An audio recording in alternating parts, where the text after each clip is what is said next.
Florida's where I spend my time. From the beaches of Pensacola, yeah, to the pirates and the keys. Something in the air down here, man, even a blind man can see. Yeah. Florida free, Florida forever.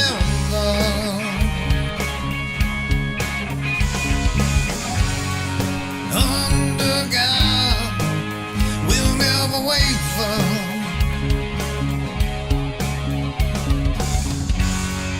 Don't tread on me, just let us be. Florida strong, Florida free.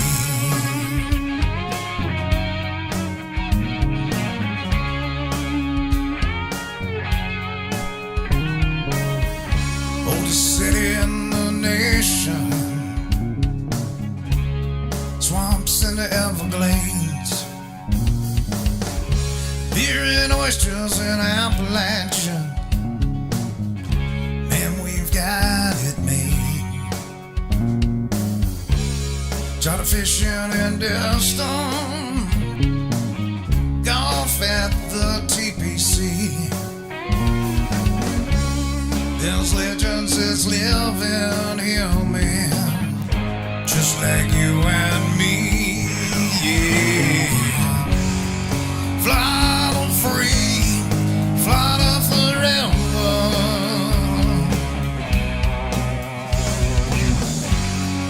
Under God, we'll never waver.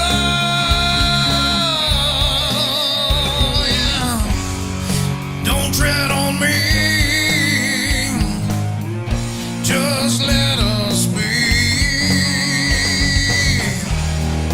Florida strong, Florida free.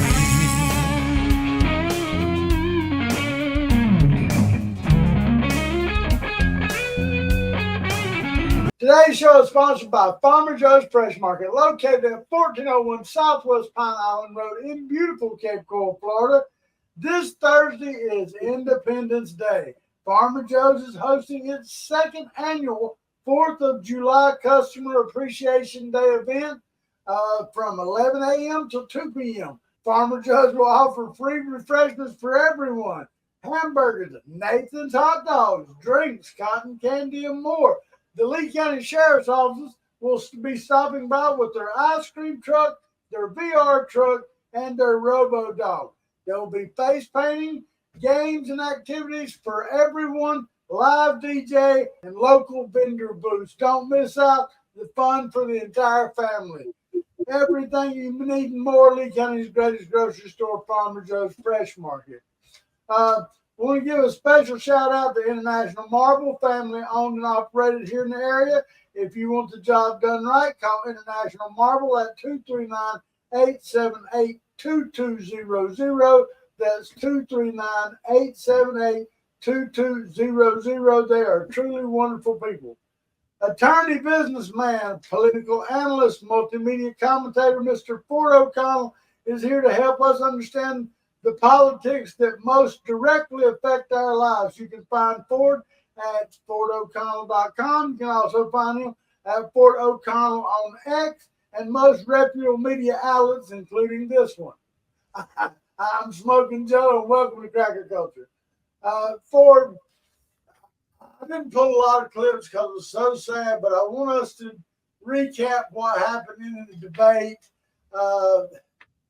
I watched that 90 minutes of hell, and I felt stupider for doing it, Ford. I mean, realistically, what did we gain from this? Well, Joe Biden turned in the worst presidential debate performance in television history. Donald Trump was confident. He was confident, and he was, in command of what he was talking about. What's so crazy here is everyone knew what a political earthquake this was in terms of the presidential race. What was amazing to me was the media would say, well, Joe Biden stumbled, but Trump lied. Actually, Joe, I went back and realized that whatever the Democrats may consider a Trump lie to be, Joe Biden told at least one lie within the 20 questions that were asked. And the most prevalent lie, obviously, was the Border Patrol endorsed him. I agree. And I just can't see. You turn on the news every day and you see what's going on. And for Biden to talk about how great our economy is going and this and that, and I'm sitting there, I can tell you, and I told you this last show, that I know that three and a half years ago, I was in a lot better position financially. I was happier. Everything in my life was better before Biden.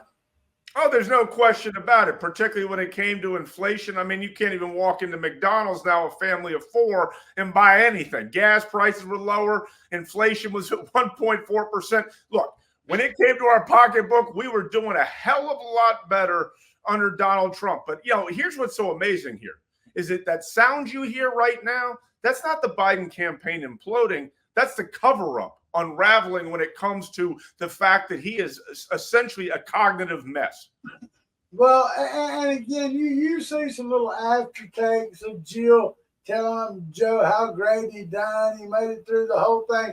But I was listening to you on another show, and you was talking about that people didn't know whether Joe would make it through the 90 minutes. You mentioned the Candy Man. Give us a little insight about the Candy Man, Ford. The Candy Man is the unofficial name for the White House doctor. If you were the president of the United States and your staff, you've got to go overseas. It's very, very hard to go from Washington, D.C. and wake up in Korea and be able to function. Whether you were Joe Biden's age or you're 25 years old, it's next to impossible. So what does the White House doctor usually do on these junkets? They give you a little pick-me-up. I'll just say this. The White House doctor didn't give him a pick-me-up during this debate. Not only that, if you weren't even going to give him a pick-me-up, well, at least give him some bronzer. The man looked like death the entire 90 minutes. It was sad enough that you couldn't even put his words together. I mean, if you tried to watch that debate in closed caption, there was no words coming across the screen because it was so terrible, the performance he turned in. Well, and they did say that there would be no notes, but I can't help but say I see notes on Biden's pedestal up there. Well, here's what happened with that. The deal was you couldn't bring any notes in, but there was a notepad on the podium. Now, again, who knows whether they shared the questions with Joe Biden or not. I have a feeling that the Biden campaign just told CNN what to say, because when I look at the 20-plus questions, what I noticed very carefully was only 3 of them were tilted towards Trump. And that's obviously inflation, immigration, and when it came to gas prices, everything else was pro-Joe Biden. And I mean, for Joe Biden to also walk out there, because, in Southwest Florida, 1 in 10 people are a veteran. And for Joe Biden to say that no one has died on his watch and in our armed services, that honestly harms the military. Let's be honest about those who sacrifice. And unfortunately, Joe Biden couldn't even be honest about that. Well, and another thing, I was listening to him. The 2 key takeaways from the entire debate to me was when, and a lot of people even missed this, is when Donald Trump called him Brandon. I don't know if you caught that one. He said, "What are you talking about, Brandon?" Well, yeah, I actually did. Well, the other one was he doesn't know what he's talking about. When he said on split screen, that was when the debate was over. That was the split screen was the MVP. Donald Trump looked vigorous and alive. Joe Biden looked like death. Yeah, Donald Trump does. I don't know what he was talking about. Quite frankly, I don't think he does. I mean, that was the 2 biggest takeaways. But I sat there the whole time like, I can't believe I watched this just for those 2 little clips. What can you tell us about the January 6th SCOTUS ruling, Ford? Well, that's the good news here. This was what is known as the Fisher case, and what the Supreme Court said was you cannot use this law that's known as 18 U.S.C. 1512. It's obstruction of an official proceeding to actually go after some of the January 6th defendants, because what the court was slapping down here was malicious prosecution and overcharging. So believe it or not now, about 350 of the J6 defendants, they're going to be either let out of jail or they're going to have the charges dropped. And you know what? That's good, because they were slapping down the government saying you're over prosecuting. So we'll finally see some fair justice for our J6 patriots who were illegally locked up. Well, that's exactly right. That we're talking about a third of them essentially are going to either have their charges dropped or be let out of jail. So this is a good thing, because look, we all want justice, but at a point, malicious prosecution needs to be punished just as harshly as those who break the law. Well, I've said this before, and I don't care who it offends, because a lot of people are still friendly. I mean, I put out a video of Ray Epps and Brandon Leslie both saying, let's charge the White House. And I want to know why Brandon Leslie didn't get arrested. I know he turned his footage over to the FBI first thing and snitched on everybody that he went up on them buses with. But why was he not charged? And I've got the video. I can replay it for anybody who wants it. Brandon Leslie and Ray Epps was talking, and both of them said, yeah, we need to charge the White House. No, nothing was done to Brandon Leslie. Why? Your guess is as good as mine, Joe. I will obviously leave that one to you, but I am a little bit worried about this whole Ray Epps thing, because even Senator Ted Cruz out of Texas has been trying to keep that alive to get to the bottom of it, because sometimes I get a little bit worried when I'm pretty sure our government's not giving us the entire picture, or at least only telling us a half truth. Well, I don't know where I come from. If you got somebody that's trying to be the ringleader of the group, who he did, taking those buses up there. Of course, he got Al Oaks to fund it, but he was the one that he would be taking all the questions from media and everything else, and he's the only one that didn't get arrested so far. I mean, there's several that haven't, but so far that was inside the White House that we know personally that didn't have the FBI crawling up his ass. Well, you know, again, I can only speculate, but I think the term you're looking for at the Capitol was entrapment, especially when it comes to Ray Epps. So, you know, hopefully that we will get to the bottom of this. But my problem is our media has kind of moved on, and because, you know, it's not something that they can directly link to Donald Trump, even though they've tried over and over, they're going to, you know, they don't care, because it's always about sliming Donald Trump, and they never take their foot off the pedal. Well, they might call it slimy Ray Epps. Down here in Florida, we call people like Brandon Leslie snitches. And that's the only thing I'll say about that. That don't make no sense that he didn't get questioned. Immunity ruling seems to be a massive victory for Trump. How does it really weigh out for Donald Trump, Ford? Oh, it's a huge victory for Donald Trump, because it basically means he's not going to see the inside of a courtroom. You know, maybe if at all, or certainly not until after the election. And what's so crazy here is I don't understand why the Democrats are screaming bloody murder.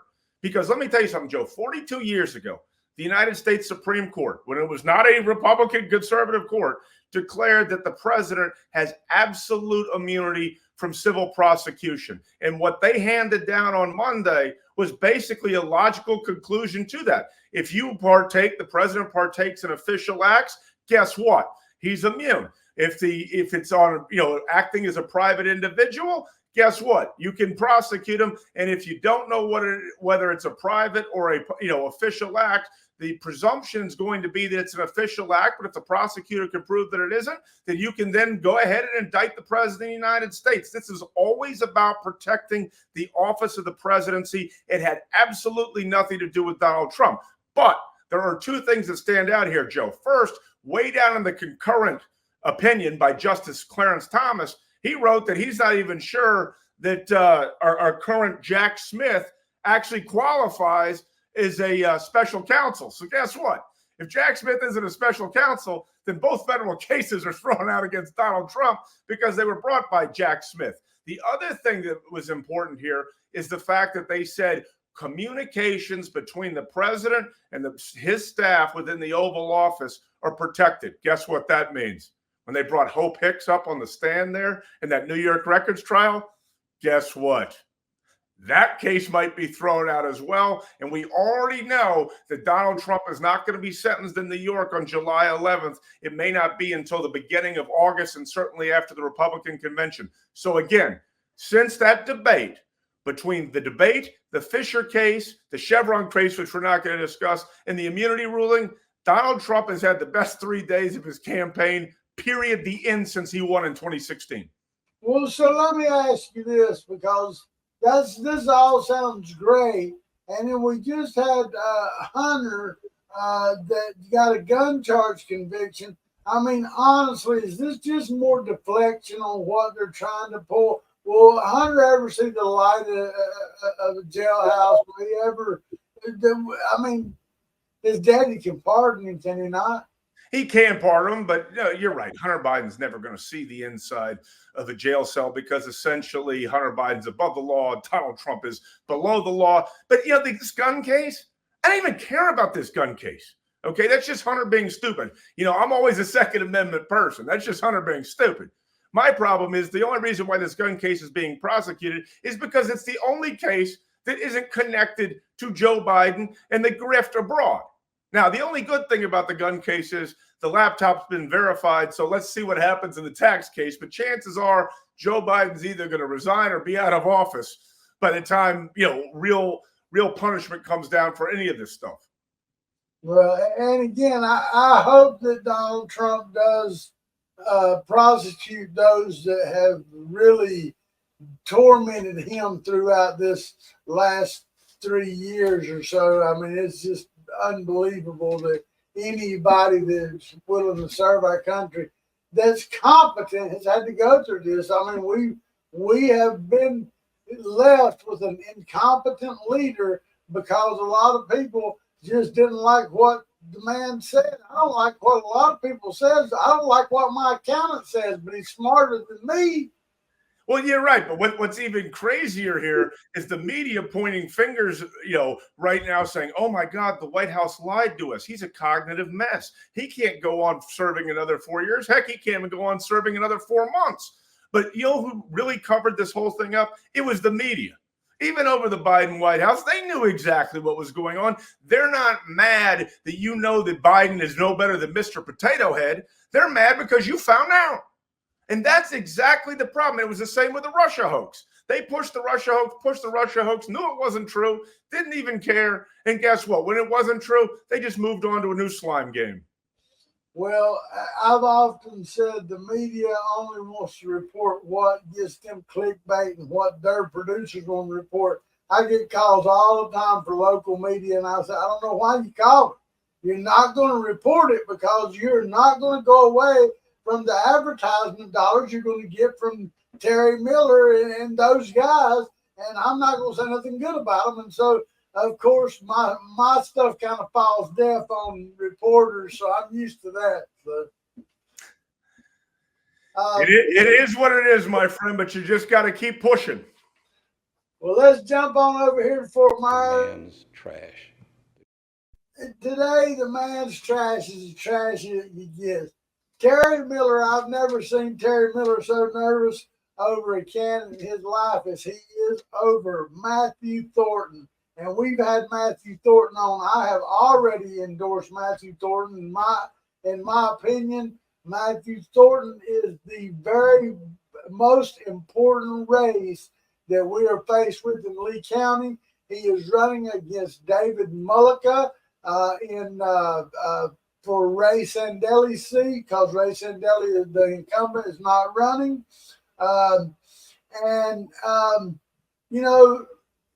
Thornton jumped in here, and I warned everybody I'd find somebody that have enough money to take on Terry. And so Thornton jumped in here, and he's looking to challenge dumping Dave Mullica for county commissioner for good reason. We pointed out all the DEP's criminal acts and the dumping of toxic and chemical waste with cancer-causing carcasses going into Bonita Bay. And here you've got Dan Allers, who is the mayor of Fort Myers Beach, who is also part of Captain's Clean Water. He's endorsing Mullica. Go chemical toxic dumper. I mean, where does it stop, Ford? Where does it stop? It doesn't stop until the voters of Lee County wake up and take a stand. I think there's something else you should point out. How much is Mullica in debt again? Well, what he claims is a little over a million, like 1.5 million or something like that. But I get a little worried when people move towards public office and, they may have a debt like that. well, I tell you, this is really snaky, and me and you are familiar with this from a while back. In an attempt to close the primary, Terry Miller had Jake Cataldo qualify as a write-in at the last minute. Ford, this takes the advantage from the grassroots candidates, who many have pulled votes from other parties. Like I know a lot of libertarians, they were pro Matthew Thornton. Anybody but a Millerite candidate. And Cataldo, who said he would not be doing no interviews. This is strictly a straw candidate. It's as illegal as they come. And if I ain't mistaken, I actually have the law right here that I can put up for us. When you corruptly influence voting, no matter what means, whosoever directly or indirectly attempts to influence, deceive, or deter any elector in voting, interferes with him or her for the free exercise of the elector's right to vote, it commits a felony of the third degree. Now, if this comes out, then I think Terry Miller and Jake Cataldo ought to be sitting behind bars. Well, let me say this, because these are obviously allegations at the moment. Straw candidates, the Florida Board of Elections is trying to crack down on that, and they are not happy when they see it happening. Because I remember back in the State House on the East Coast side a couple of years ago, that happened, and it was a big problem. And a lot of people Benicasso doing the same thing at one time. That's exactly what I'm saying. And therefore, if you could draw the link from Terry Miller to this candidate, then guess what? Terry Miller's going to be in trouble. And the only question now is, does Mulliken know about this? Well, how can he not? I mean, his wife. It's not what I know. It's what I can prove. Right. Well, now Terry had NBC2's Dave Elias do a hit piece on Matthew Thornton, where he left little doubt that Matthew Thornton had voted twice in California and in Florida during the same election. He voted for Obama once and for Trump in the same election. I have seen the handwriting on both cases now. And out of respect for Mr. Thornton, I mean, because he claimed that he was subjected to election fraud. Ford, my daughter could fake that signature better than whoever faked that one in California. I'll just tell you. Yeah, I mean, there's just I looked at it. I'm sitting there and I'm looking at it myself, and I mean, I'm like, this is just a farce. And they've already turned this all the way. Amira Fox already was sending it all the way up the chain, and it's all a farce. Well, that's the type of games, though. Look, again, it's an allegation. All I'm going to say is this: that's the type of games that Terry plays. When you got a Terry Miller candidate on the run, he circles the wagons, and then he tries to create a lie or a narrative about you that'll cause voters in Lee County who have busy lives not to pay attention to the very candidates that are running to represent them. Well, and here's the thing, and a lot of people don't realize these big NBC2, they're not really going to do no hit pieces against any of Terry Miller or Dane Eagles candidates for the mere fact of advertisement dollars. They want their advertisement dollars, and all Terry Miller will say, hey, if you run this piece on so-and-so, I'll advertise so-and-so else. So it scares them. They're scared for the money. And that being said, Dave Dorsey from Wink News done a follow-up piece, and he interviewed a handwriting analysis who pointed out the inconsistencies I'm talking about. So I mean, I have to give it. Which anybody that knows Dave Elias is in Terry Miller's pocket. I mean, if Spencer wants to claim somebody shot up his house, who's the main reporter? Dave Elias. I mean, but Dave Elias does do anything that seems to be like it's part of the establishment, and which, I mean, Dave Dorsey's done some pretty decent pieces for Dave Mulliken. But the problem here is not about, this ain't about politics to me no more when it comes to this race. This is strictly about our groundwater What is the future of our waterways by allowing people like Dave Mullica to continually, who's a repeat offender, and over for a number of years, up into 2023, we've got evidence of him dumping these toxic waste. That's what it's about. It's about our Florida. What we're going to leave for our future, the future families of Florida. Are we going to allow this guy to destroy Florida, or are we going to fight back? Well, I've always said this out loud. I think you're absolutely right. Keep it to the issue, because at the end of the day, Southwest Florida, and particularly Lake County, only goes as far as our environment. I mean, it's always about our waterways. It's about our beaches. It's making sure that we don't have red tide. All of those things are what matters, because we've been blessed with a lot of things, and we have to make sure that we take care of it as much as possible. That does not mean go crazy like the Democrats, because the myth I really hate is when Democrats say Republicans hate the environment. Republicans don't hate the environment at all. It's just that Republicans also understand you got to eat. That's something that Democrats don't seem to understand at all. So what Republicans are basically saying is, and it's great because remember, Southwest Florida, controlled primarily by Republicans, has done a pretty good job protecting our waterways. Could we always do more? Sure. But at the same time, we're in the heyday of Southwest Florida. Well, I want to also talk about, I told you before, I talked to Cecil. Me and Cecil have an open line of communication. I don't so much Matt Caldwell. I mean, Matt Caldwell's a slob. He goes into walks in there in a fishing shirt and flip flops. He might be in that office for an hour or two twice a week, and then he's down the street at Terry's office. He's on Biden hours. So he's on Joe Biden hours. Yeah. And so him and Cecil were running again for state committee man. Cecil was running to keep Andrew Sund out, and I respected that. I don't think Andrew Sund has no place yet. Andrew Sund's young. He's angry. He's a never Trumper. He blames Donald Trump for the coronavirus. Andrew Sund just shouldn't be running the REC, or he should not be our state committee man. So Cecil and Matt had a 3 to 4 hour meeting over here at State Farmers Market, and from what was said, they decided they agreed to withdraw from the race for state committee man, leaving opportunity to help the parties come back together. So who does that leave running for state committee man? Andrew Sund and Mick Peters. And correct me if I'm wrong, but isn't Andrew Sund very close to Terry Miller? Look, I mean, you could call Andrew Sund a mama's boy if Terry was his mama. You know what I'm saying? I mean, I will tell you that if I wish that Cecil had stayed in that race, because Cecil would have won. I'll say, I say a lot of nice things about Cecil. Cecil is very popular. I've done a lot of polling. Cecil's pretty popular in Southwest Florida. I think Cecil won that race. Cecil's not a dummy. Cecil remembers everything. Cecil's smart, and Cecil's a good numbers guy. Cecil's good with numbers. And like I said, there was no way. Caldwell knew he couldn't beat Cecil.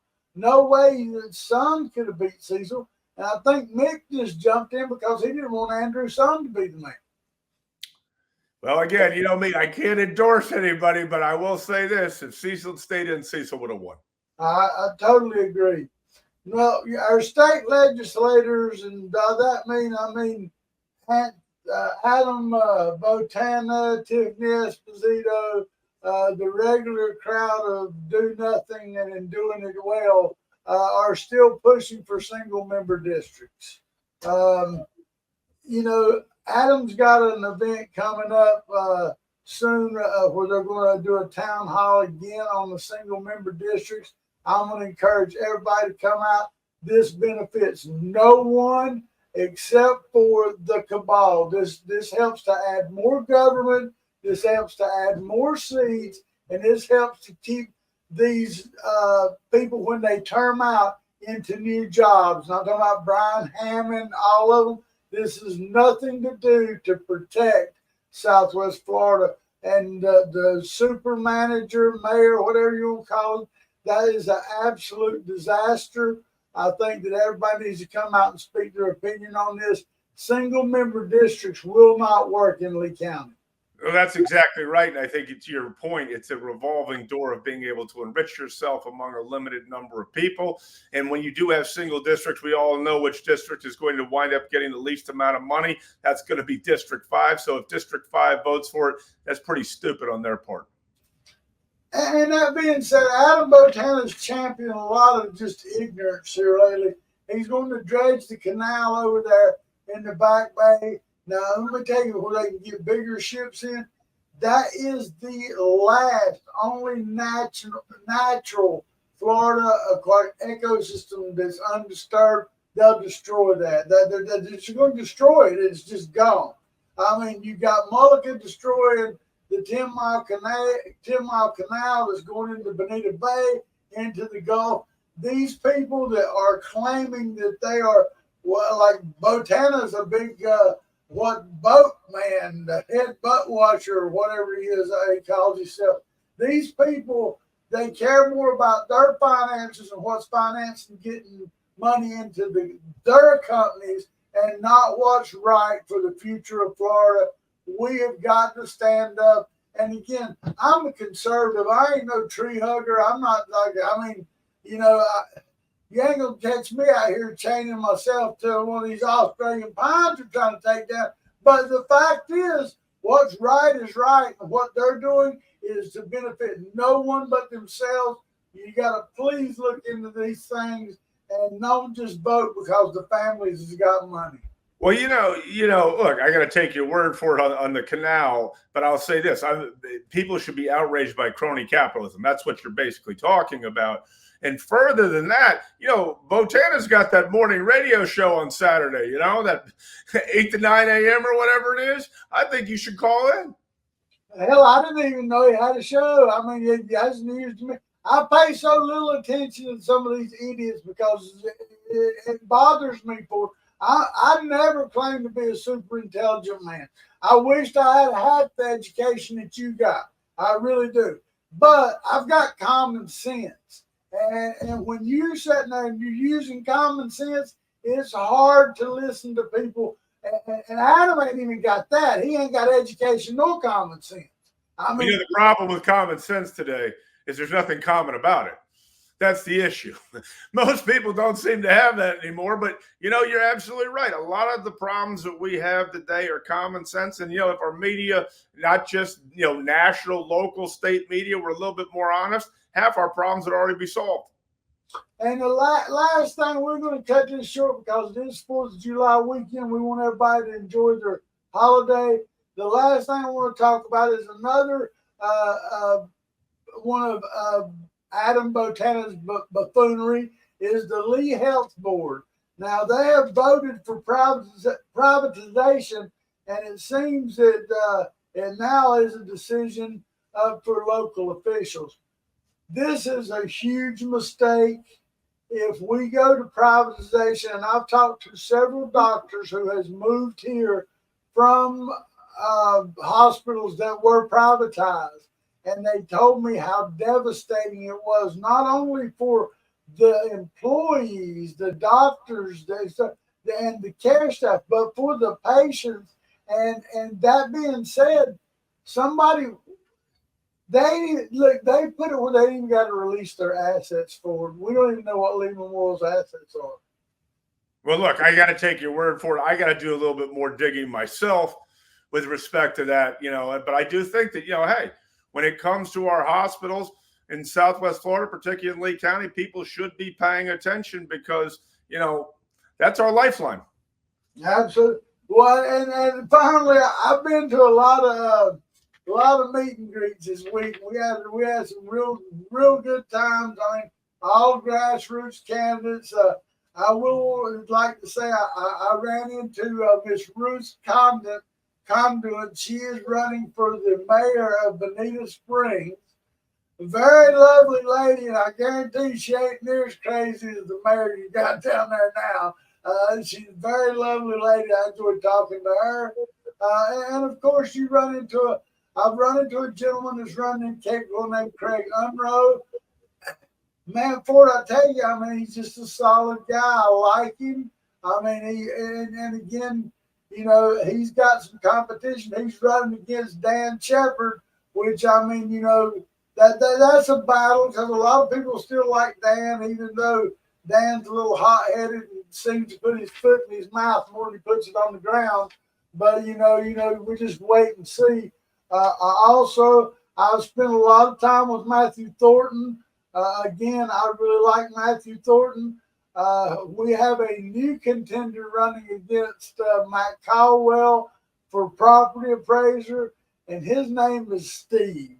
I'm gonna have Steve on the show soon and talk to Steve.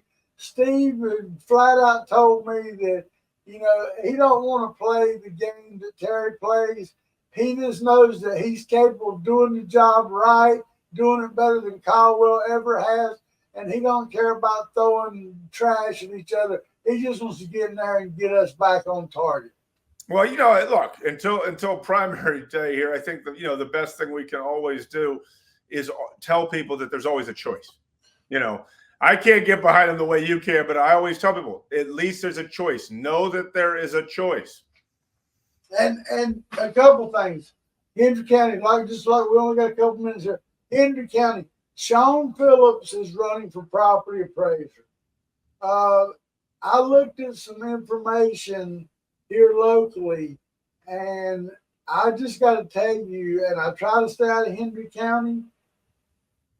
I don't envy that job from nobody because it is so bad. Wait. No, after seeing that, whoever takes over that job, it looks like a lot of rubber stamping went on. And I can tell you the records, and I looked at it, and somebody's going to start back at 2018 and go back because that's just horrific, the bookkeeping. And I'm sad to say that that's happening in Hendry County. James Molinar, property appraiser, 100% backing him down in Collier County. And then Pam Cunningham out of the school district. I've talked to Pam several times. She's everywhere. She's really, really trying to make sure that people know she's in it for the right reasons. She's a mother. She's a Christian. And I think that she's in the right reasons. And we'll talk more going forward. And I do plan on interviewing a lot more of the candidates, grassroots candidates going.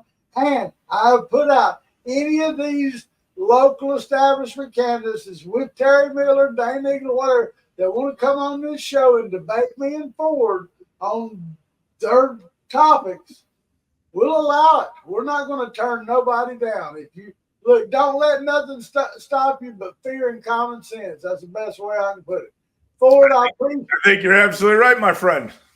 Ford, I appreciate you. I'll see you next weekend, and you take care and try not to freeze while you're up in New England this holiday.